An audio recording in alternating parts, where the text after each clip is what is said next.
Press conference regarding vote of no confidence by the opposition. Grand Chief Sir Peter Ipatas and opposition MPs having a press conference about the vote of no confidence, VONC, in Port Moresby.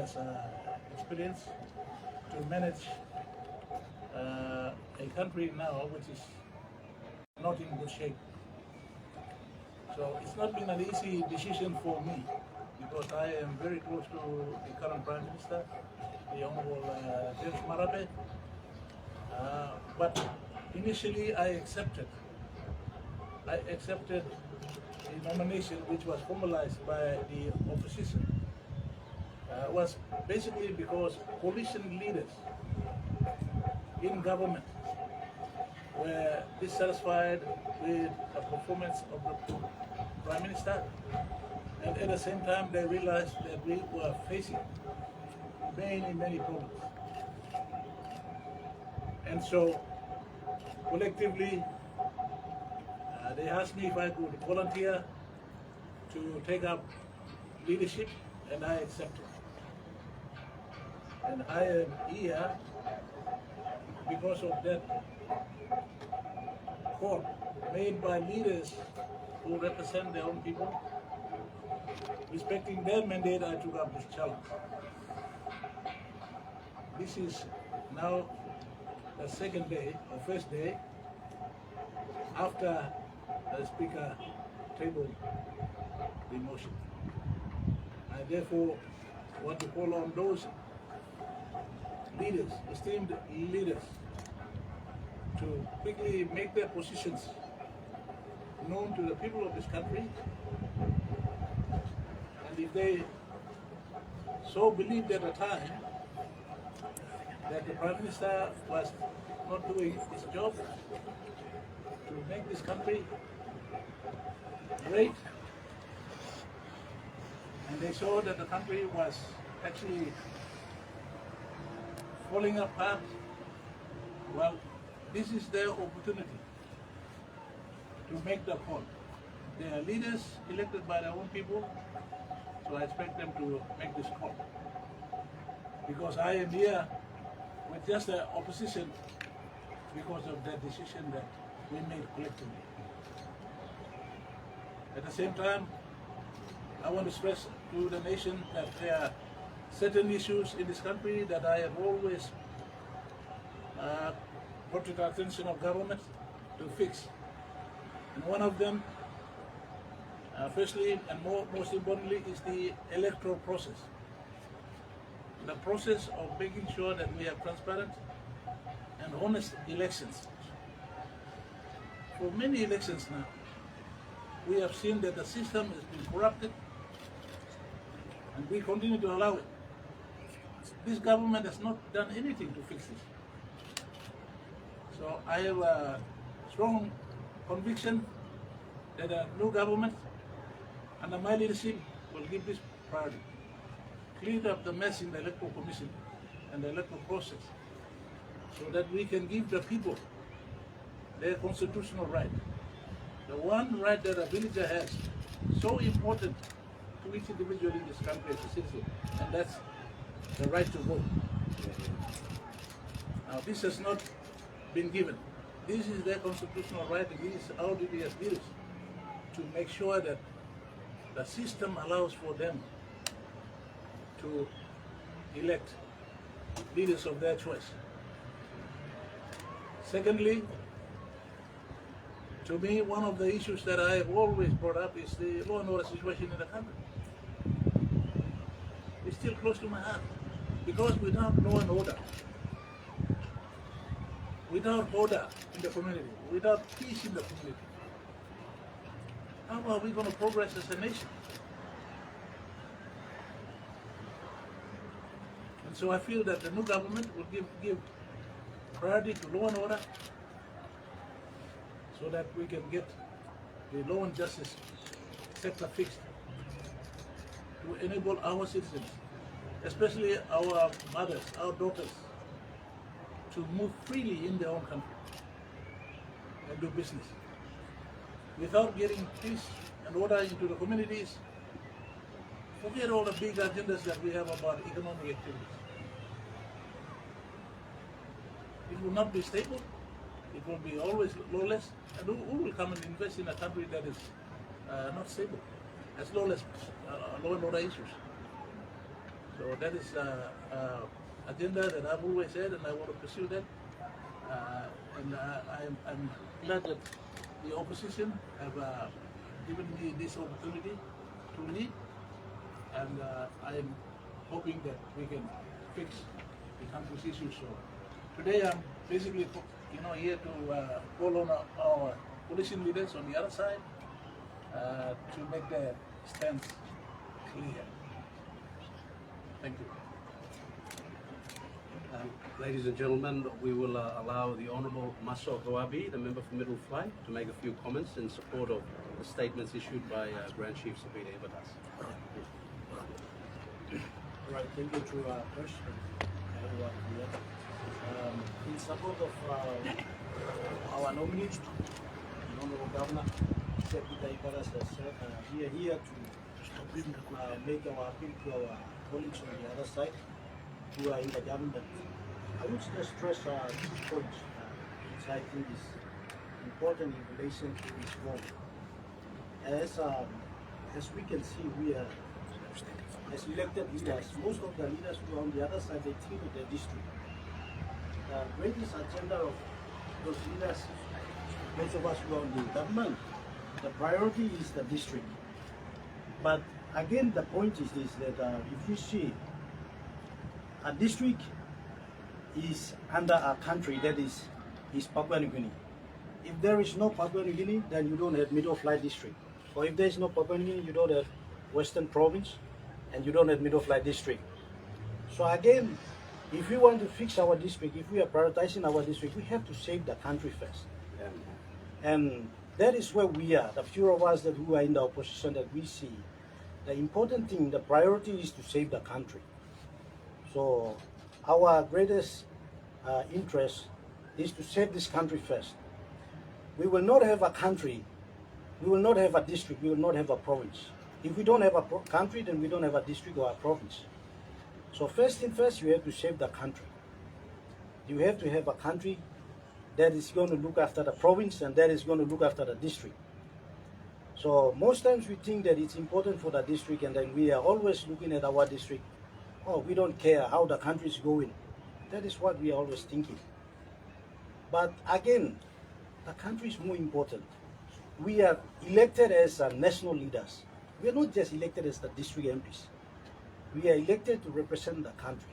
A national leader means we are representing Papua New Guinea.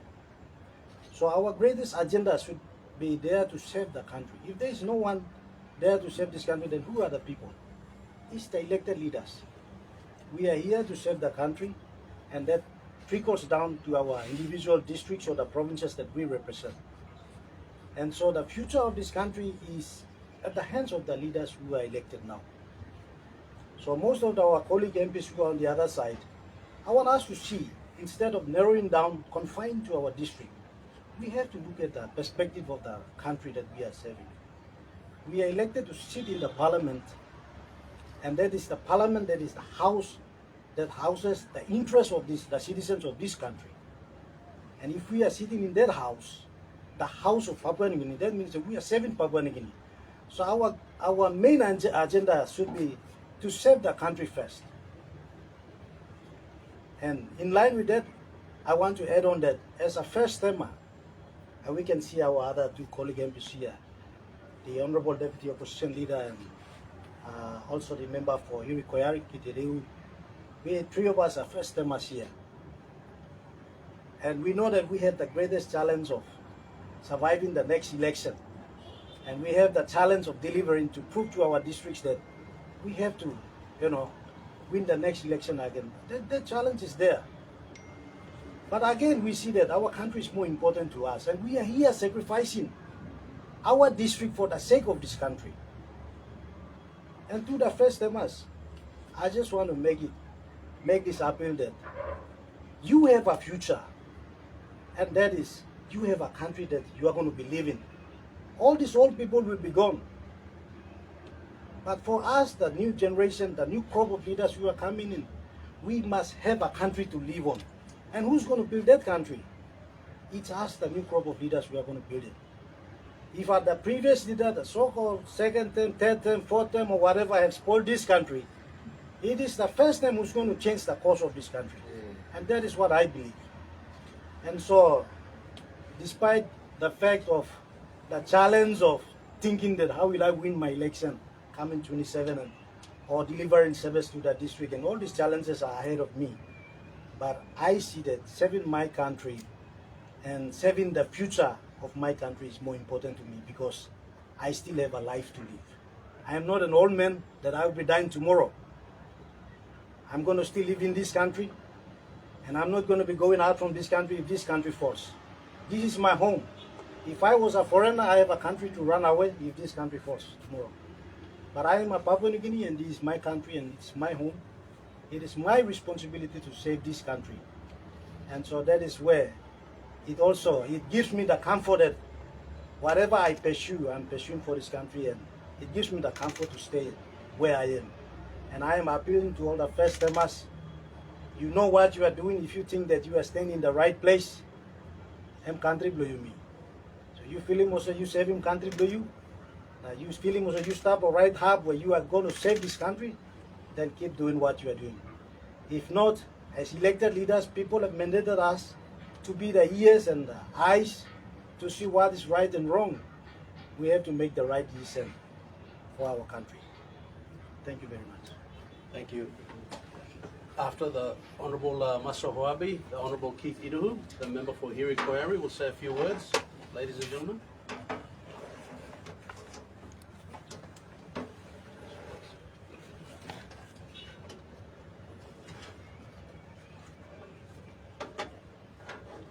First of all, let me thank the media for this time to allow us to express some thoughts on behalf of our people, our respective provinces, districts, and country. I want to acknowledge the presence of the alternative Prime Minister and nominee, Honourable Sir Peter Ipatas, Governor for Enga Province, a man who has been serving our country, and in fact, at all levels of governance, up to the top in the last 27 years. I do not believe there could be a better nominee at this time to have the benefit of hindsight and the benefit of past mistakes to take us forward into the future, especially into a free, fair and safe election in 2027. If there ever was a time that members of parliament would stand up for our people, I call upon our colleague MPs in the government that today, this period calls for that leadership. And it saddens me because I've read recently of the great work the Pangu Party as an institution has done for this country. The Grand Chief Sir late Sir Michael Somare, in my view, did not envisage the Pangu Party that we see today. The Pangu Party that this country so proudly stands for or supported, and depression in all forms, I am certain people of this country are feeling it as we speak. And as a member of the opposition, we empathize with our people. We understand the pains that our people are going through. We see the records that this government has should be easily associated to. The records of failure, countless records of failure. I need not go into it, but the depression, in one word itself, speaks for itself.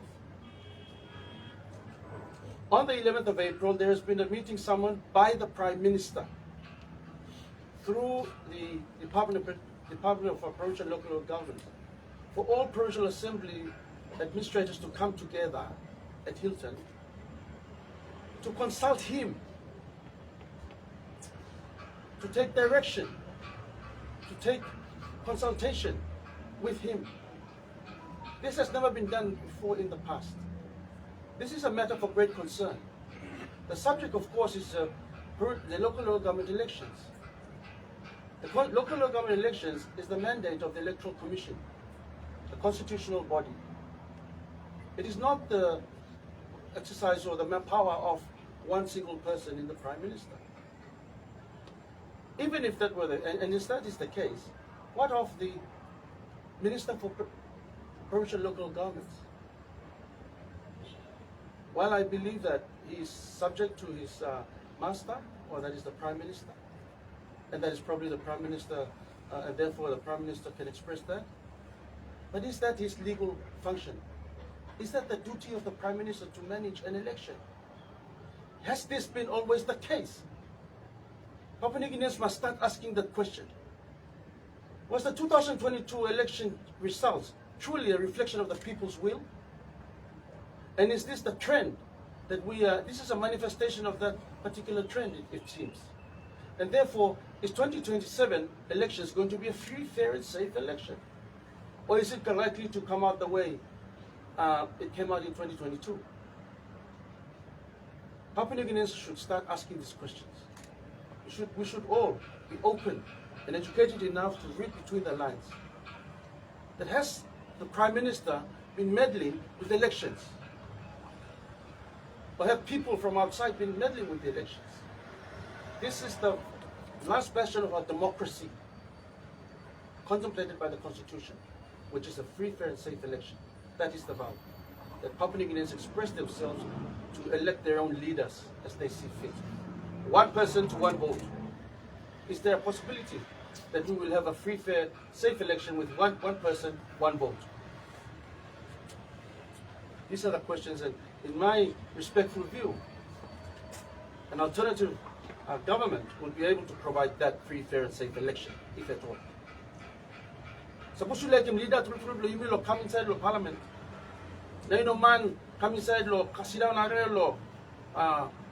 arelo basket lo sit down with him contract.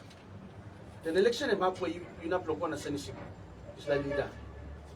But no good only still him leader vote blue you mean. You must worry lo this people public. You must worry suppose vote blue you go casting law, polling good by not counting law, counting room. You must start asking yourself a question.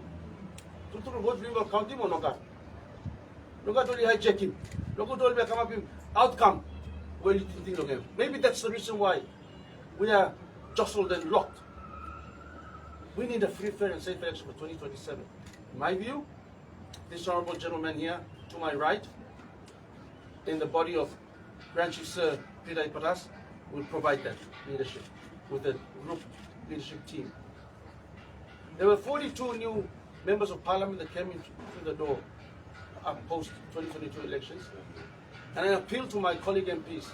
This country is bigger than just one party. This country deserves our consensus. This country deserves to see leaders step up and step out in the clear for their people.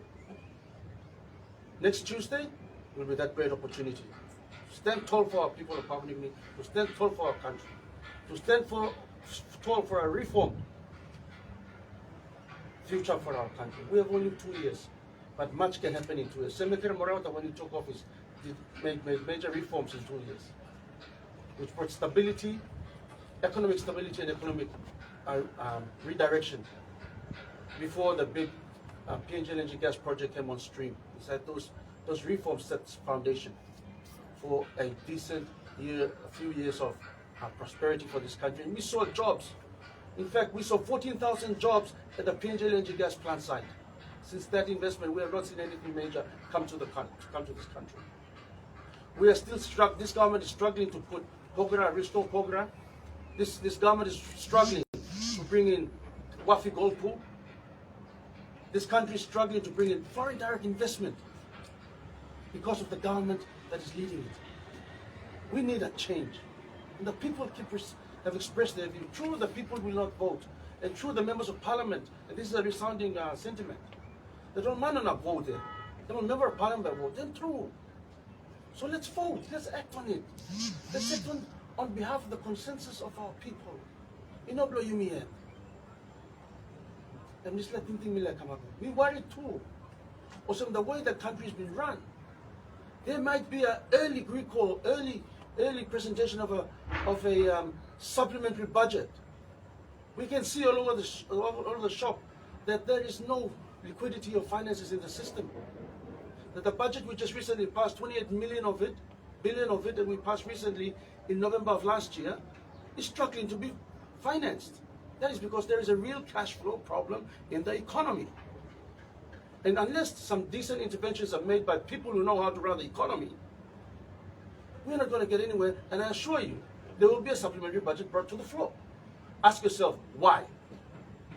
Maybe that's because there is irresponsible mismanagement of the economy. That is probably why. And I say again, that is actually why a supplementary budget can be brought back to Parliament at this very early stage. Usually supplementary budget, if at all, would be brought at the tail end of the year. Because after expenditure, you see a shortfall, you need to go back into Parliament and get a supplementary budget passed. We've barely started spending. And now there's already signals through the bureaucracy that there's going to be a supplementary budget brought in the next Parliament. Papua New Guinea,